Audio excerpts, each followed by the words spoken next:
자, 할렐루야, 반갑습니다. 오늘 예배당에 나와서 예배하지 못하지만 각자 자리에서 예배하는 이 예배도 하나님께서 똑같이 받아주시고, 좀 안타깝지만 이 시간들이 좀 빨리 지나가서 함께 모여서 예배하는 시간이 빨리 오기를 소망합니다. 자, 우리 성도님들께 인사 한번 드려볼까요? 반갑습니다. 샬롬. 반갑습니다. 오늘도 예배와 찬양을 통해서 각 가정에서 마음과 영혼이 새롭게 되어서 또 한 주간을 살아갈 힘과 용기를 얻는 복된 예배의 시간 되었으면 좋겠습니다. 다 같이 평안을 너에게 주노라 찬양하심으로 예배 시작하겠습니다.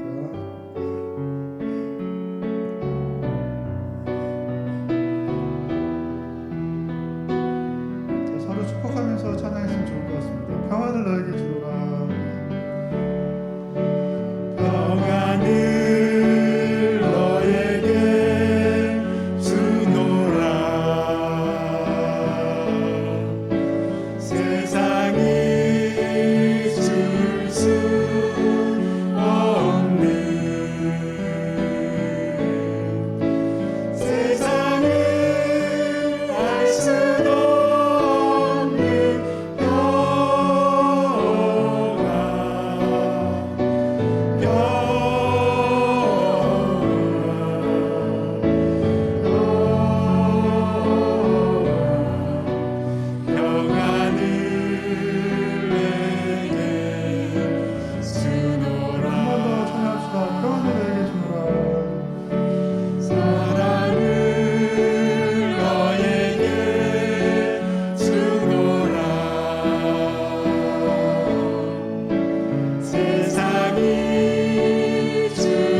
할렐루야.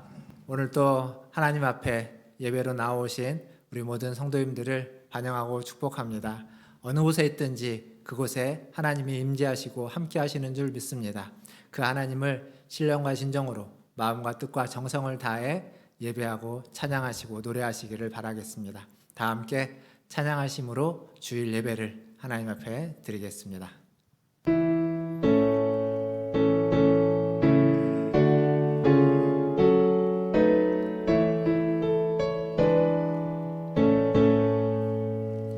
찬양하라 내 영혼아, 찬양하라 내 영혼아, 온 마음과 정성 다하여 주 찬양하라.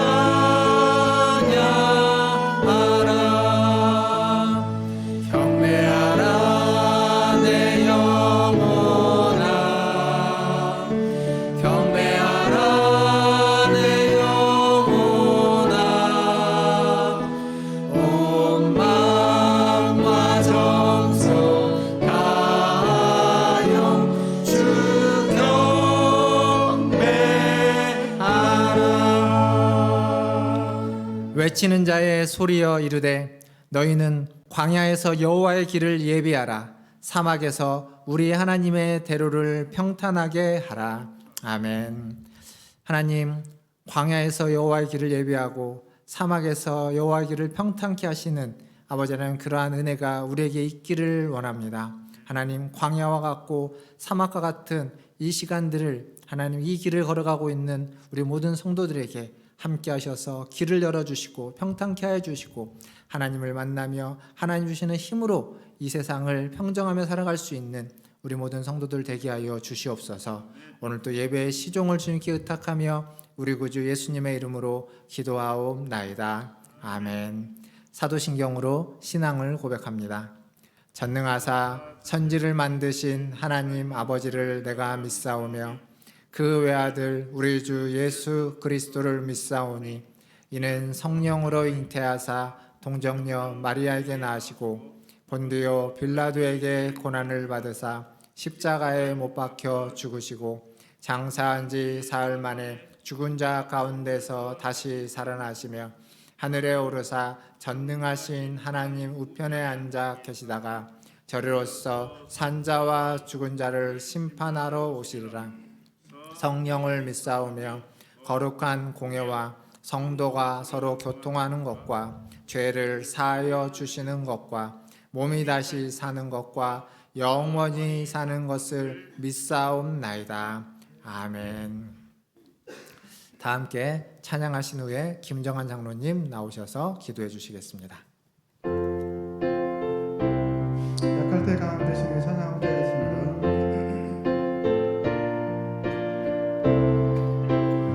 약할 때 강함 대신에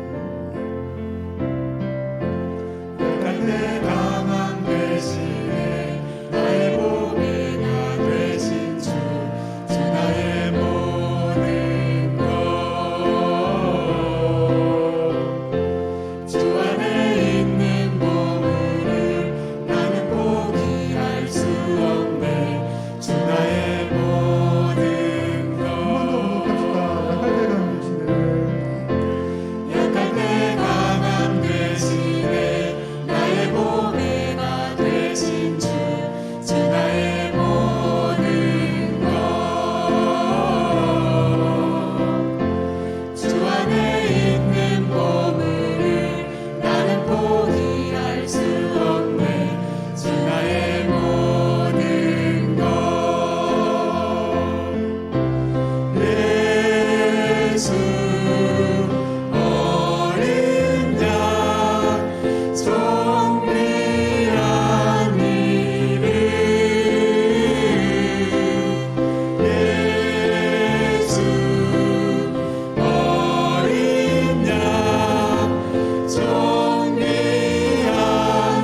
모든 것을 하나님의 뜻과 섭리를 따라 역사하시는 하나님 아버지, 은혜를 감사합니다.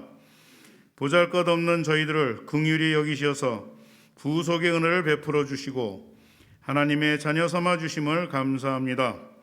이런 큰 축복을 받은 자로서 긍지와 정체성을 가지고 감사하며 감격하며 하나님의 말씀 따라 살아야 하는데, 감사와 감격을 잊고 살며 하나님을 기뻐하기보다 세상의 것들을 더 좋아하고 집착할 때가 많았습니다.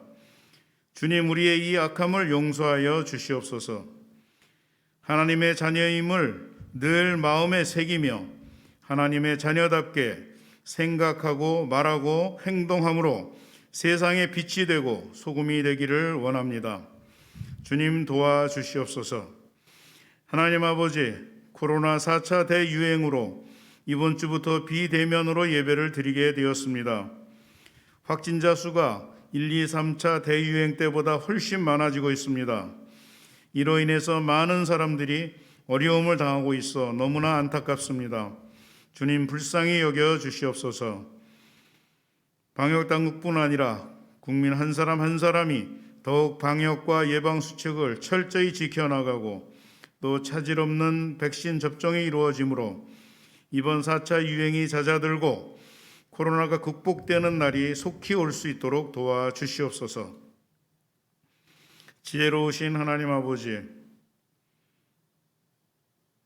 코로나와 더불어 무더위가 계속되고 있습니다. 우리 성도님들을 눈동자같이 지켜주시옵소서. 특별히 연로하신 성도님들 영육간에 강건하게 지켜주시고 하늘나라를 소망하며 평강 가운데 지내실 수 있도록 은혜 내려 주옵소서.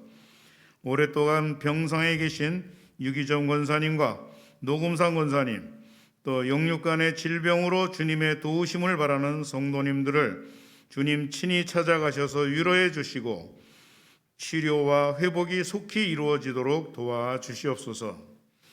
우리 성도님들 가정마다 지켜주시고 기도의 제목마다 들으시고 주님 선하신 뜻을 쫓아 응답해 주시옵소서. 오늘도 단위에 세우신 박성원 목사님께 지혜와 능력을 부어주셔서 풍성한 영의 양식을 성도들에게 공급하게 하시고 그 말씀을 붙잡고 이 어려운 시대를 잘 이겨나갈 수 있도록 도와주시옵소서. 비대면 예배가 언제까지 이어질지 알 수 없습니다. 이럴 때일수록 영적으로 해이해지지 않도록 말씀 묵상과 기도에 더욱 힘쓰는 우리가 되길 원합니다. 각 가정에서 예배 드리지만 더욱 간절한 마음으로 정성을 다해 예배하게 하여 주시옵소서. 시공간을 초월해서 역사하시는 능력의 하나님을 찬양하며 예수 그리스도 이름으로 기도합니다. 아멘.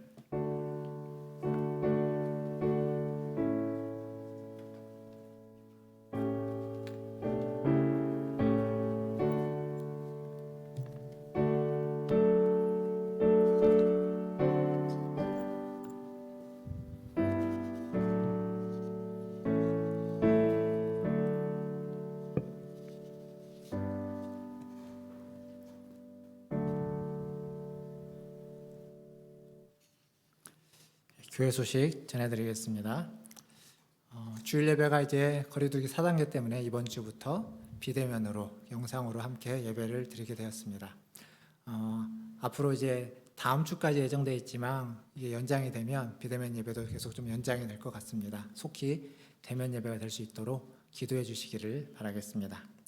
이번 주에 공동체 성경통독 저희가 함께 말씀을 보고 있는데 여호수아서 말씀을 이제 읽겠습니다. 1장에서 24장까지 말씀을 함께 통독해 주시면 감사하겠습니다. 그리고 지난 주 중에 우리 서울여자 간호대학교 그 학생 2명과 그다음에 학생처장님, 그 장학 담당자가 함께 와서 저희 교회가 여러분들이 헌금해 주신 장학 헌금으로 저희 교회의 자녀들에게 장학금을 지급함과 동시에 또 이제 서울여자 간호대학교 학생 2명에게 장학금을 지급하게 되었습니다. 함께 교회에 와서 감사의 말씀을 전해 주셨고 또 그들에게 제가 기도할 수 있는 또한 시간도 있었습니다.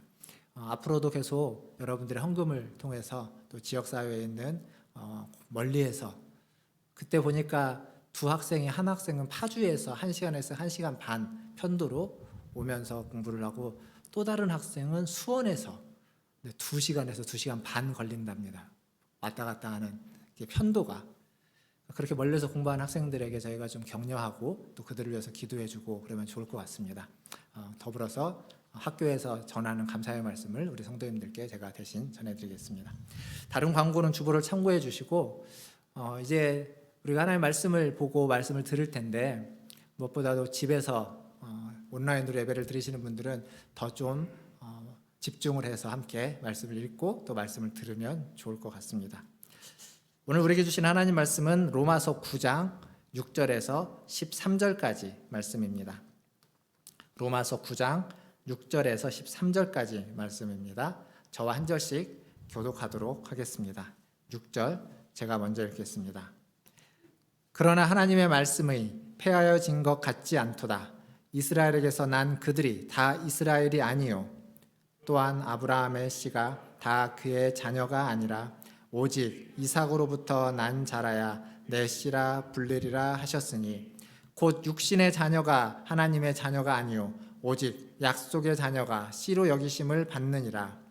약속의 말씀은 이것이니 명년 이때에 내가 이르기니 사라에게 아들이 있으리라 하심이라. 그뿐 아니라 또한 리브가가 우리 조상 이삭 한 사람으로 말미암아 임신하였는데 그 자식들이 아직 나지도 아니하고 무슨 선이나 악을 행하지 아니한 때에 택하심을 따라 되는 하나님의 뜻이 행위로 말미암지 않고 오직 부르시는 이로 말미암아 서게 하려 하사 리브가에게 이르시되 큰 자가 어린 자를 섬기리라 하셨으니 기록된 바 내가 야곱은 사랑하고 에서는 미워하였다 하심과 같으니라. 아멘. 우리 내 옆에 있는 분 가족들 보면서 인사하겠습니다. 사랑합니다. 축복합니다. 사랑합니다. 축복합니다. 가족들에게 인사할 때는 다른 때보다 조금 더 따뜻하고 그런 단어가 있죠. 곰살맞게라고 하는 게 약간 능글능글맞게 평소에 잘 안 하니까 그렇게 좀 인사를 하면 더 좋을 것 같습니다. 영상으로 만나는 것이 이제 익숙해질만 한데 그렇게 익숙해지지 않죠. 좀 여전히 좀 낯설고 때로는 불편한 분들도 많이 계실 겁니다. 그래도 한동안 이렇게 만나야 할 것 같습니다. 이 만남을 통해서 하나님의 말씀을 더 집중할 수 있는 기회가 되고 속히 오프라인에서 만날 수 있는 시간이 되기를 기도해 주시기를 바라겠습니다. 지난 주 중에 제 친구가 필리핀에 선교사로 있는데 그 친구를 잠깐 만났습니다.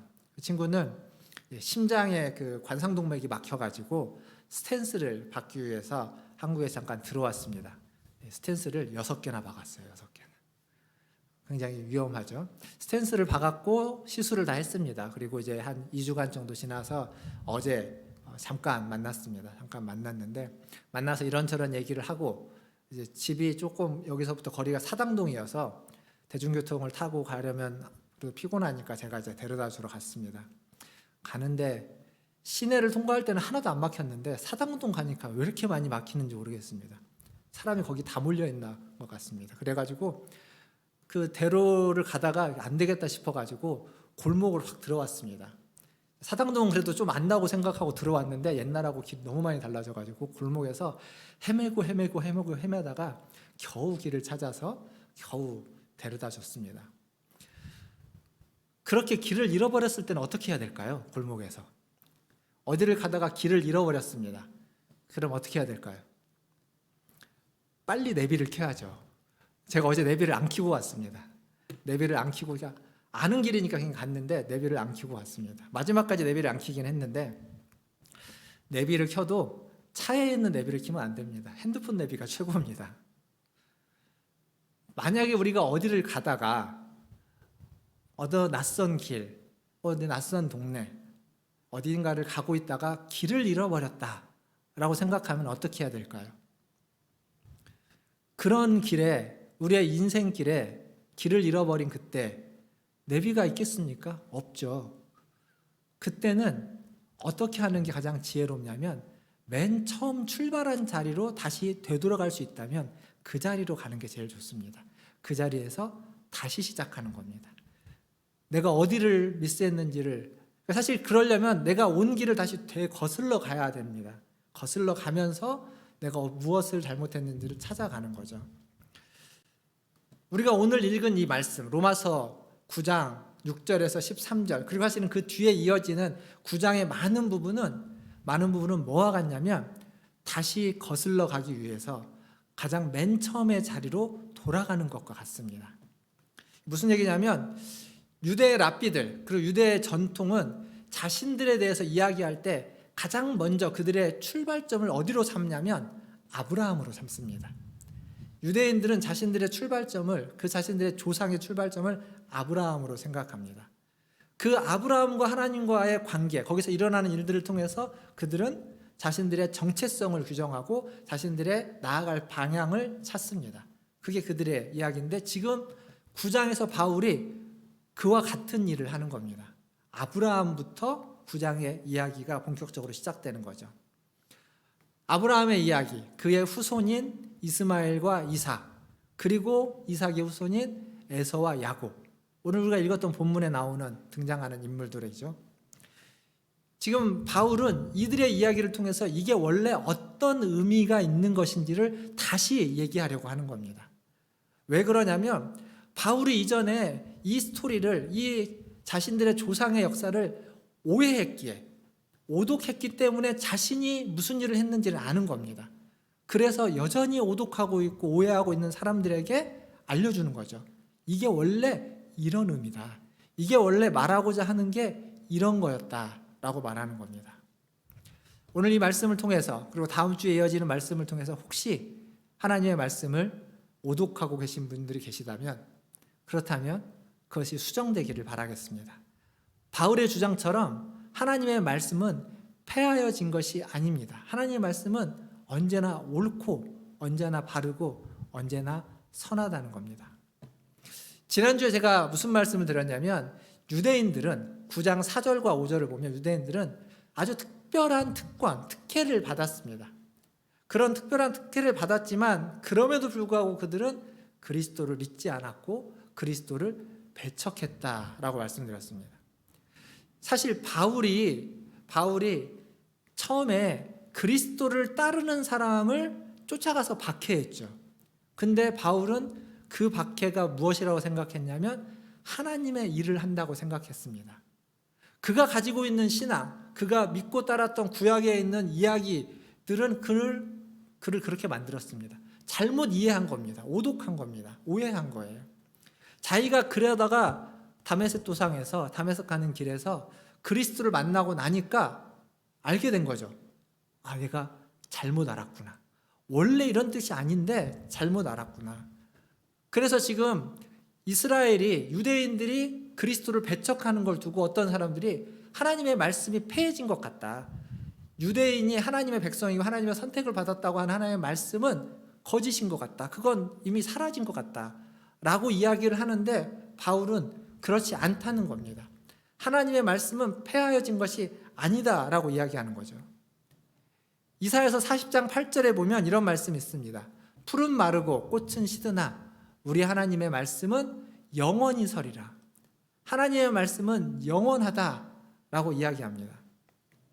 그러니까 하나님의 말씀에 문제가 있는 게 아니라는 겁니다. 말씀에 오류가 있고 문제가 있어서 폐하여진 것처럼 보이는 것이 아니라 그렇게 보이는 건 그 말씀을 오해하고 오독한 우리의 문제라는 거죠. 우리가 잘못 이해했기 때문에 그렇게 보일 뿐이라는 겁니다. 문제는 내가 제대로 깨닫지 못해서, 문제는 내가 제대로 이해하지 못해서, 내가 제대로 알지 못해서 생긴다는 겁니다. 그러면 그게 지금 바울의 얘기라면 그 얘기를 우리 자신에게 좀 비춰보면, 그러면 나는 과연 하나님의 말씀을 제대로 알고 있는가? 하나님의 말씀을 전적으로 믿고 신뢰하고 있는가? 우리나라의 믿음의 선조들, 다른 나라는 말고 우리나라의 믿음의 선조들은 어떻게 믿음을 가졌냐면 하나님의 말씀을 읽음으로써 믿음을 가졌습니다. 선교사들이 들어오기 전에 성경이 먼저 들어왔고 선교사들을 만나기 전에 성경 말씀을 읽고 스스로 믿었습니다. 그게 우리의 조상들입니다. 그래서 선교사들이 들어왔을 때는 선교사들을 찾아가서 세례를 달라고 요청을 해서 압록강에 중국 땅으로 넘어가서 압록강에 가서 세례를 받는, 그게 우리나라 믿음의 선조들이었습니다. 그때 그분들은 자기가 읽었던 그 말씀에 그들의 삶과 인생을 걸었습니다. 사실은 목숨을 건 겁니다. 목숨을 걸었고 그 말씀을 순수하게 받아들였고 그리고 그 말씀을 믿었고 신뢰했고 순종했습니다. 그러면 우리는 지금 어떨까요? 그때 그분들보다 훨씬 더 말씀을 쉽게 접할 수 있고 그 말씀을 믿고 따르는데 목숨까지 걸 필요가 없습니다. 그리고 그때보다 더 많은 말씀을 들을 수 있고 더 깊이 있는 깨달음과 이해를 얻을 수 있습니다. 정말 무슨 뜻인지를 훨씬 더 잘 알 수 있는 그러한 자료들이 넘치는 시대, 그러한 영상들이 넘치는 시대, 그러한 설교들을 이미 많이 들었던 시대를 우리는 살고 있습니다.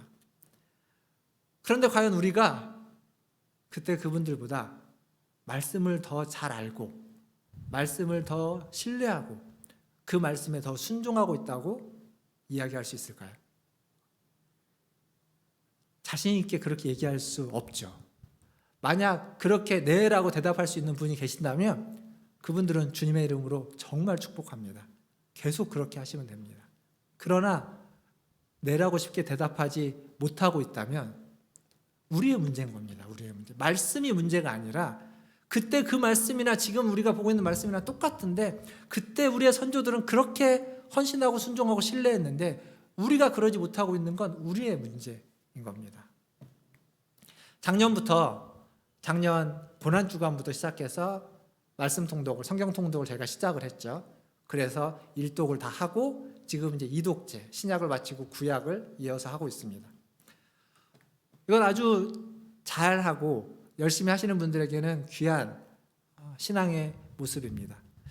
근데 이게 형식화 되어버리면 사실 아무것도 아닙니다. 성경을 읽는 것 자체로 내가 신앙생활에 큰 것을 하고 있다라고 생각하면 안 됩니다. 성경을 읽는 것은, 말씀을 읽는 이유는 그걸 통해서 하나님을 만나고 하나님이 어떠한 분인지 깨닫고 내가 어떠한 존재인지, 얼마나 연약하고 허물 많은 자인지 깨닫고, 그래서 그 말씀에 우리의 삶을, 우리의 시간을, 우리의 인생을, 우리의 가치를 걸어야만 하는, 그래서 말씀을 신뢰하고 순종하는 데까지 나아가야만 하는 겁니다. 그게 말씀을 읽고 통독하는 이유입니다. 그 이해와 그 깨달음이 우리의 삶의 질을 달라지게 할 겁니다. 그거 없이 그냥 말씀을 형식적으로 쭉 읽었죠. 읽기는 읽었는데 이해 못하고 반복해서 아무리 많이 읽어도, 그래서 신앙생활을 뭔가 잘했다라고 뿌듯함을 가질지 모르겠지만, 그러나 그의 삶의 질은 하나님을 믿기 전이나 성경을 읽기 전이나 읽은 후나 달라지지 않을 겁니다. 하지만 한 번을 읽어도 그 말씀에 내가 집중하고 그 말씀을 이해하기 위해서 애쓰고 몸부림치고 기도하고 성령의 조명을 달라고 기도하면서 읽으면 한 번을 읽어도 깨달음이 있을 것이고, 그 깨달음이 우리의 삶의 질을 읽기 전과 읽은 후는 확연히 달라지게 해주실 겁니다. 하나님의 말씀은 폐하여지지 않았습니다. 하나님의 말씀은 영원합니다. 그 말씀을 우리가 따르기를 원한다면 그 말씀을 먼저 인정해야만 합니다. 하나님의 말씀은 살아있고 운동력 있는 말씀이라는 것, 우리가 믿고 신뢰할 만한 말씀이라는 것, 우리를 인도하고 지도할 수 있는 말씀이라는 걸 인정할 때, 그리고 그 말씀을 대하고 그 말씀에 순종할 때 우리가 그 말씀의 인도와 지도를 받는 줄 믿습니다. 우리 문화천지교회 모든 성도들이 그렇게 말씀을 인정하고 그 말씀을 믿고 신뢰하고 따라서 그 말씀의 인도와 지도를 받으시기를 주님의 이름으로 축원드립니다. 이 말씀에 대해서 이야기를 하면서 바울은 6절의 뒷부분에 이렇게 이야기합니다. 이스라엘에게서 난 그들이 다 이스라엘이 아니다 라고 이야기합니다. 여기 앞에 이스라엘은 사람을 이야기하는 이스라엘입니다. 야곱. 그리고 뒤에 이스라엘은 민족을 이야기하는 이스라엘입니다. 이스라엘 민족, 이스라엘 나라라고 하는, 같은 이스라엘이지만 지칭하는 게 다릅니다. 즉 무슨 얘기냐면, 이 말은 야곱에게서 난 자들이 다 하나님의 백성이라고 하는 참 이스라엘은 아니다라고 이야기하고 있는 겁니다. 분명히 야곱에게서 난 자들은 다 이스라엘 민족이라고 그들이 생각하고 있는, 왜냐하면 12지파가 거기서 나왔으니까요. 그런데 다는 아니라는 거죠. 로마서 2장에 가면 바울은 이 얘기를 뭐라고 이야기하냐면 표면적 유대인이 유대인이 아니요 이면적 유대인이 유대인이다, 이런 얘기를 합니다. 지금 같은 얘기인 겁니다. 육신으로 혈통으로 유대인인 자가 하나님의 백성이라고 이야기할 수 있는 유대인이 아니라 이면적 내적으로 유대인인 자, 그러니까 이방인이지만 하나님의 말씀을 따라서 유대인처럼 하나님의 백성으로 살아가는 자는 다 참 하나님의 백성, 유대인이라고 부를 수 있는 참 이스라엘 사람이다 라는 얘기를 하는 겁니다. 그에 대한 증거로 오늘 두 가지 이야기를 이어서 합니다. 하나는 아브라함의 자녀인 이스마엘과 이삭 이야기, 그리고 하나는 이삭의 자녀인 에서와 야곱 이야기, 이렇게 하는 거죠. 그 이야기가 어떻게 시작하냐면 하나님의 어떤 목적이 있어서 온 세계에 많은 인류가 있었는데 그 중에 한 가정을 택합니다. 그게 아브라함입니다. 아브라함. 한 가정을 선택하죠. 그리고 그 가정 안에 아브라함의 자녀들이 있는데 그 자녀들 중에 한 사람만 택합니다. 그게 이삭입니다. 그리고 이삭의 자녀들이 또 많이 있습니다. 그 자녀들 중에 또 한 사람만 택합니다. 그게 야곱입니다. 지금 창세기의 이 선택의 문제는 여기까지 나오고 그 뒤로는 사실 이 이야기가 더 이상 이런 식의 이야기는 나오지 않습니다. 그러면 하나님의 선택, 하나님의 택함이 그때로 끝났느냐? 그리고 그 뒤에는 모든 자들을 그냥 하나님이 그렇게 다 받아들이고 있느냐? 아니라는 겁니다. 하나님의 그 선택은 그때로 끝난 것이 아니라 계속 지속되고 있고 지금도 여전히 지속되고 있고 그렇게 하나님은 일하신다는 거죠. 그래서 표면적 유대인이 유대인이 아니고 이면적 유대인, 이스라엘이 유대인이라는 거죠. 계속 이어졌던 겁니다. 선택을 받은 자나 선택을 받지 못한 자, 앞에서 지금 이야기했던 이 선택과 선택을 받지 못한 자의 구분이 뭘로 나눠지냐면 그들이 얼마나 도덕적이고 윤리적이고 또한 영적이고 종교적이고 하나님을 위하여 무엇인가를 했느냐로 나눠지지 않습니다. 그것과 전혀 상관이 없습니다. 아브라함이 하나님의 부르심을 받기 전에 얼마나 영적이고 도덕적이고 윤리적이었는지 모릅니다. 그리고 하나님과 아무런 관계가 없는 자였습니다. 이삭도 마찬가지입니다. 야곱과 에서에서 야곱은 선택을 받았는데 복중에 있을 때 태어나기도 전에 이야기입니다. 우리는 어떨까요? 우리도 마찬가지입니다. 하나님을 위하여 우리가 무엇인가를 드리고 헌신하고 행하기 이전에 하나님 우리를 먼저 사랑하고 선택해 주셨습니다. 그게 우리의 고백이고 우리의 믿음이고 여러분이 그렇게 받아들이고 있는 거라고 생각합니다. 그러면 도대체 무엇 때문에 하나님은 이삭을, 야곱을 선택한 걸까요? 왜 하나님은 이삭과 야곱을 선택했습니까? 결론부터 말씀드리면, 오늘 설교 제목인데요. 그게 결론부터 말씀드리면 이 선택은 하나님의 약속과 그리고 하나님의 주권적인 섭리, 하나님의 주권으로 말미암아서 이루어진 선택입니다. 무슨 얘기냐면 로마서 9장 8절을 보면 이렇게 되어 있습니다. 곧 육신의 자녀가 하나님의 자녀가 아니요 오직 약속의 자녀가 씨로 여기심을 받느니라. 옛날 성경에 보면 이 씨라는 말이 자손이라고 되어 있습니다. 약속의 자녀가 자손으로 여기심을 받는다, 이렇게 되어 있습니다. 육신의 자녀, 아브라함의 몸에서 난 자녀는 이삭만 있는 게 아니죠. 그 이전에 이스마엘이 있습니다. 그리고 성경에 그 이름이 나오지 않지만 그 후에 8명인가요? 아브라함의 자녀들이 또 있습니다. 근데 그건 다 아브라함의 자녀인데 아브라함의 육신의 자녀라는 겁니다. 그런데 하나님은 약속을 했습니다. 누구의 몸에서 후손, 씨가 나올 거다라고 약속을 했냐면 사라의 몸에서. 그리고 그게 바로 이삭입니다. 이삭. 그 약속으로 말미암아서 얻은 자녀가 후손으로, 씨로서 되어 있는 겁니다. 세번역 성경에 보면 이 씨라는 말을 참자손이라고 번역해 놨습니다. 참자손. 하나님이 생각했던 참 자손이죠. 그러니까 예나 지금이나 마찬가지인 겁니다. 하나님의 약속을 따라 난 사람들이 하나님의 참 자녀가 됩니다. 보통 이제 교회에 전도가 잘 안 되죠. 주일학교 아이들이 없습니다. 그래서 교회에서 목사님들이 젊은 사람들에게 애를 한 명씩 더 낳아서 주일학교를 좀 부흥시켜 달라고 이렇게 요구하고, 그리고 또 믿음 좋은 또 젊은 부부들은 그래 우리 애 하나 더 낳을까라고 생각하고 그럴 수 있습니다. 그런데 그 애가 믿음의 자녀가 되라는 보장은 할 수 없습니다. 가능성은 훨씬 높겠죠. 그러나 믿음의 자녀가 되리라는 보장은 할 수 없는 겁니다. 그러니까 반만 맞는 얘기입니다. 반만. 어쨌거나 이렇게 이스마엘과 이삭 중에 이삭이 약속의 말씀을 근거로 태어나서 참 자손으로서 하나님의 선택을 받았습니다. 그리고 이어지는 이야기는 10절부터 이제 이삭의 두 아들 에서와 야곱 이야기가 나옵니다.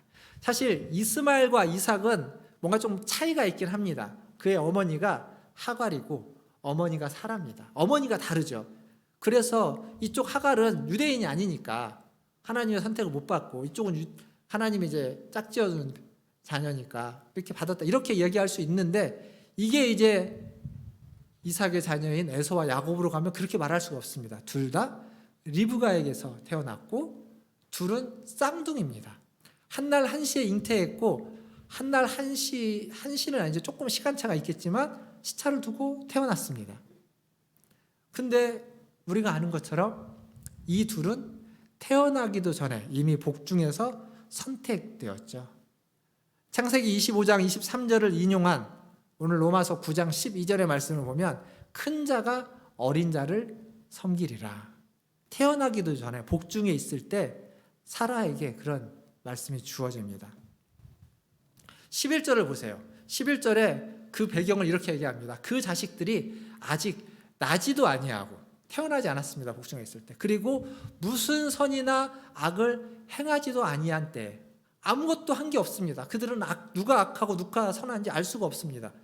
복중에서 그들이 얼마나 싸우면서 선과 악이 갈라졌는지 모르겠지만 지금 성경은 그런 게 없다는 겁니다. 그때 택하심을 따라되는 하나님의 뜻이 행위로 말미암지 않고 오직 부르시는 이로 말미암아 서게 했다.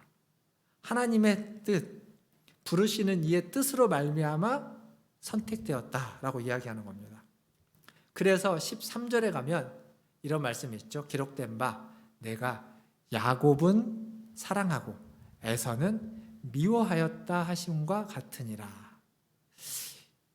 이 말씀이 앞에 11절, 12절, 10절부터 이 얘기는 다 수긍이 되는데 이 말씀은 좀 불편합니다.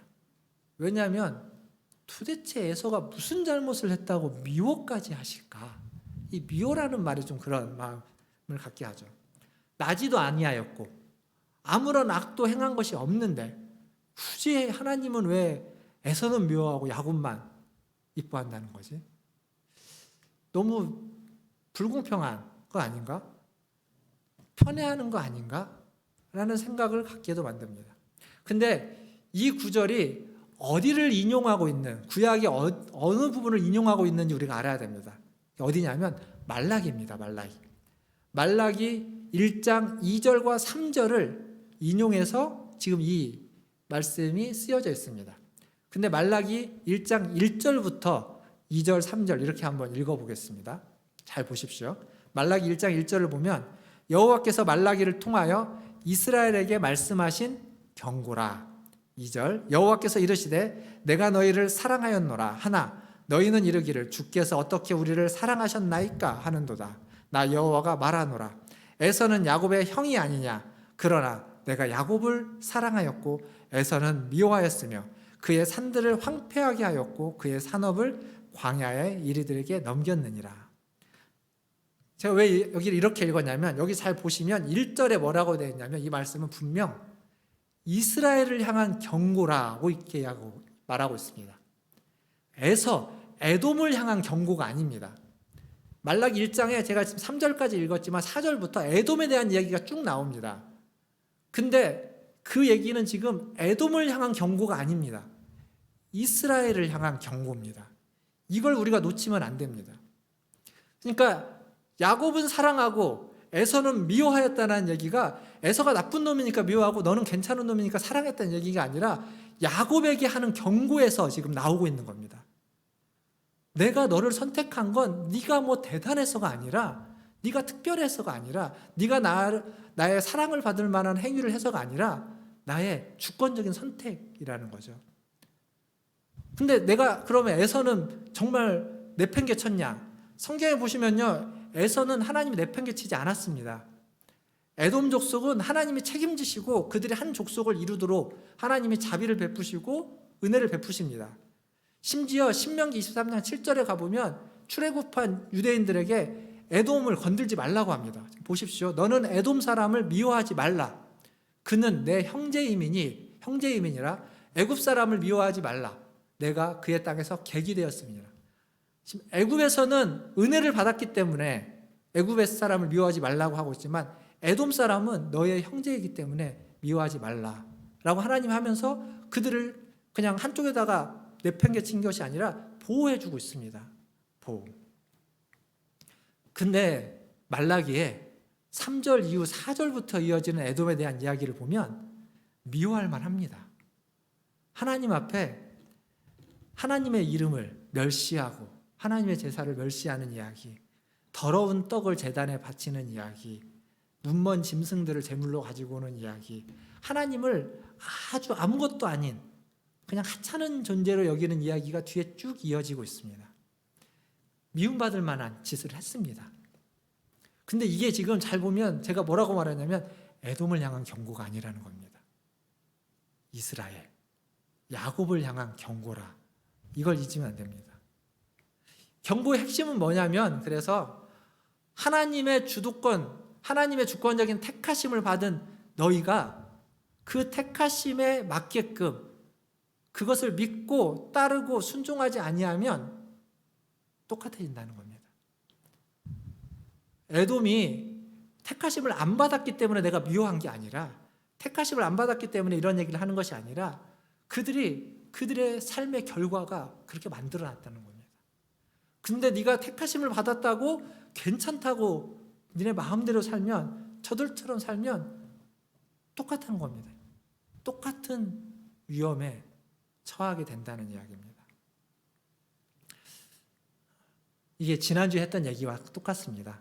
특권을 받았지만 그 특권을 제대로 이해하지 못하고 깨닫지 못하고 활용하지 못하면, 그 특권에 맞는 삶의 양식과 삶의 궤적을 만들어내지 못하면 그 특권에서 거스러지는, 그 특권과 반대되는, 하나님 주신 축복과 반대되는 삶의 양식으로 살아가고 삶의 궤적을 만들어내고 있다면 그곳에서 너희는 심판을 받고 책망을 받을 것이다 라는 얘기입니다.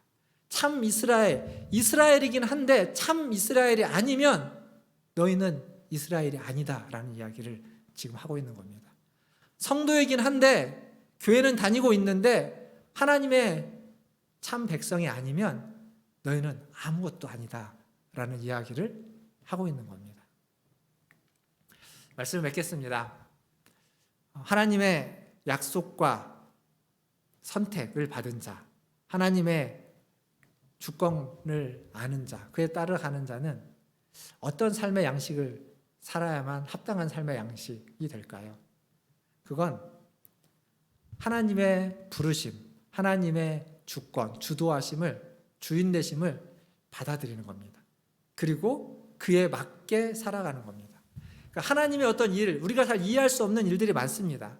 주권에는. 근데 그 일에 대해서 이해가 안 된다고, 혹은 내 생각과 다르다고 해서 감나라 배나라 하는 방식은 옳지 않고 하나님의 주도권에 신뢰하는 그러한 방식이 필요한 거죠. 이런 겁니다. 제가 결혼하고 결혼 초에 저희 아내랑 강아지를 한 마리 키웠는데, 그 강아지 이제 시추입니다. 시추, 품종은 시추인데, 강아지에 대해서 아시는 분은 시추는 먹을 걸 너무너무 좋아합니다. 그리고 우리 집 그 강아지는 사람을 너무너무 좋아해요.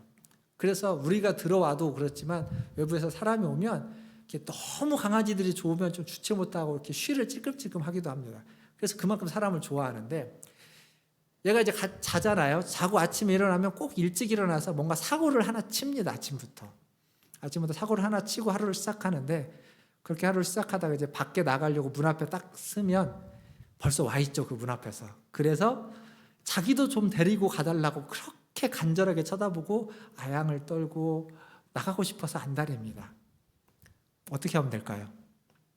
한마디 하면 되는 겁니다. 안 돼, 들어가 있어. 그러면 깨갱깽하고 갑니다. 그냥 막 계속 쫄라대고 왜 나를 데리고 가냐 하냐고 이해시켜달라고 요구하지 않습니다. 주인이 안 되라고 하면 그냥 꼬리 내리고, 그러니까 기는 죽었죠. 가고 싶은데 못 가니까. 근데 포기합니다. 그게 주도권, 주권을 인정하는, 순종하는 자세입니다. 강아지가 이해를 해서 그럴까요? 왜 안 데리고 가는지 그가 이해를 했을까요? 이해 못합니다. 이해가 안 되죠. 하지만 주인이 안 된다고 하니까 그냥 꼬리를 내리고 들어가는 겁니다. 다 이해 안 돼도 주인의 이야기에 순종하는 겁니다. 여기서 우리는 배울 수 있어야 됩니다. 우리가 하나님을 다 이해할 수 있습니까? 다 이해 못합니다. 하나님은 창조주시고 우리는 피조물입니다. 아무리 우리가 하나님을 알아가고 깨달아가고 말씀을 이해해도 하나님의 그 크심을 다 이해할 수는 없습니다. 근데 이해가 안 된다고 순종하지 못한다면, 그렇다면 순종할 수 있는 게 우리의 이해력으로 제한될 겁니다. 초대 교부인 터툴리아는 뭐라고 말했냐면, 불합리하고 이해할 수 없기에 그래서 나는 하나님을 믿는다 라고 했습니다. 이해가 안 되는, 하나님은 믿어야만 하는 존재지 이해하는 존재가 아니다라는 걸 이야기하는 거죠. 이게 이제 무작정 믿으라는 말이 아닙니다. 무조건 믿으라는 얘기가 아니라 하나님을 우리의 머리로 계산하지 말라는 겁니다. 하나님이 하시는 일을 계산해서 그 계산에 맞는 일만, 계산해서 뭔가 나오는 것만, 그것만 받아들일 것이 아니라 내 계산으로는 말이 안 됐는데, 하지만 그게 정말 하나님의 일이라면, 하나님이 하시는 일이라고 인정된다면, 받아들인다면 그것에 순종해야만 한다는 겁니다. 하나님의 주권 앞에서, 하나님의 일하심 앞에서 우리의 계산과 우리의 이해는 내려놓고 그것을 신뢰하는 것, 그것을 믿는 것, 이게 우리의 신앙의 모습이어야만 한다는 거죠. 사랑하는 성도 여러분, 영상으로 예배 드리시는데 설교가 다른 때보다 좀 길어졌습니다.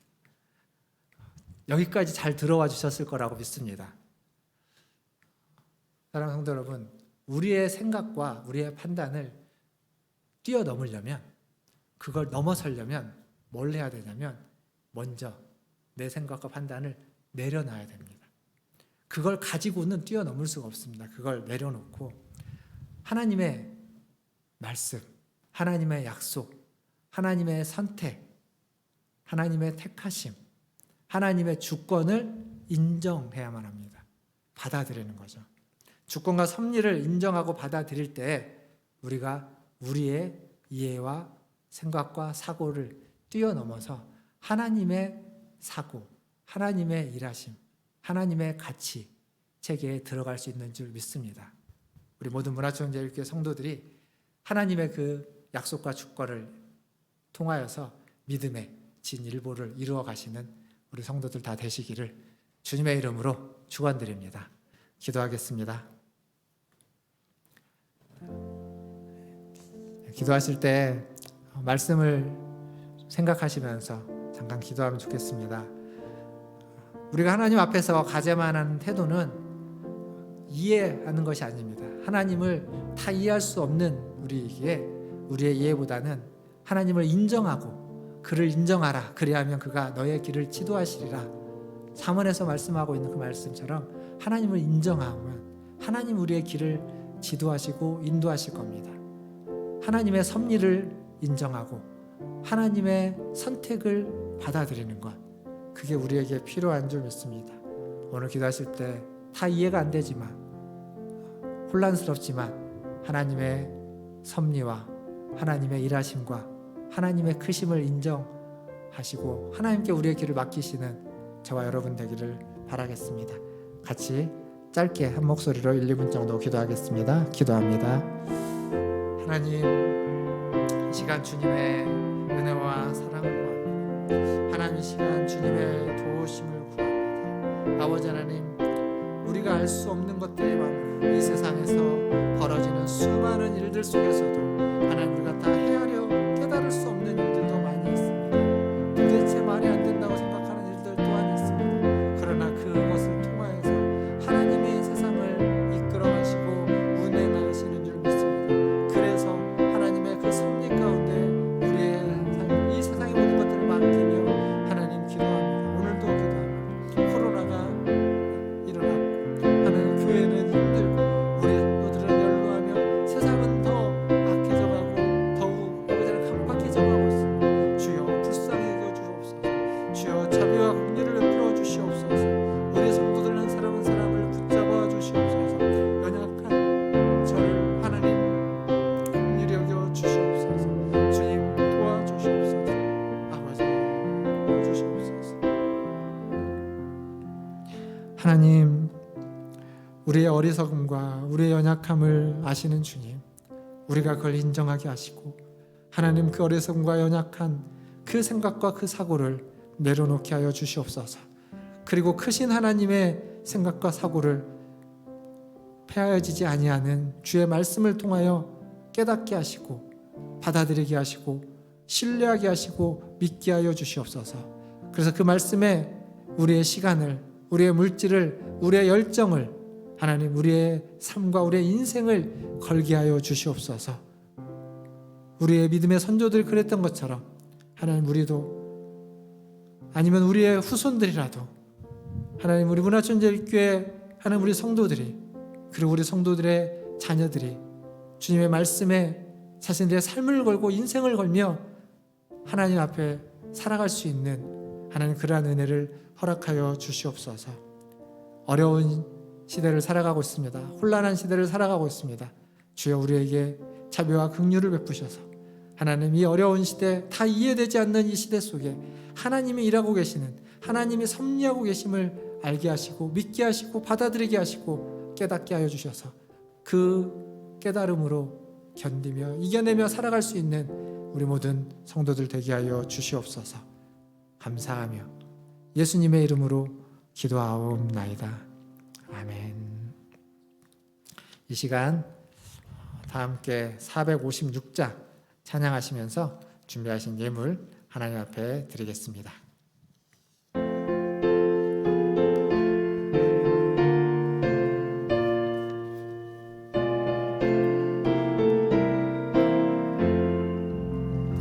거친 세상에서 실패하거든 그 손 못 잡은 만져라. 오랜 일 하다가 힘을 얻으리 그 손 못 잡은 만져라. 그 손 못 잡은 만져라. 그 손 못 잡은 만져라. 주가 널 지키며 인도하시니 그 손 못 잡은 만져라. 내가 어둠 속을 걸어갈 때에 그 손 못 잡은 만져라.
주가 널 지키며 인도하시니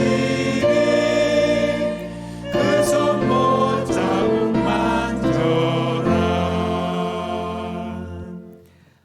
기도하겠습니다.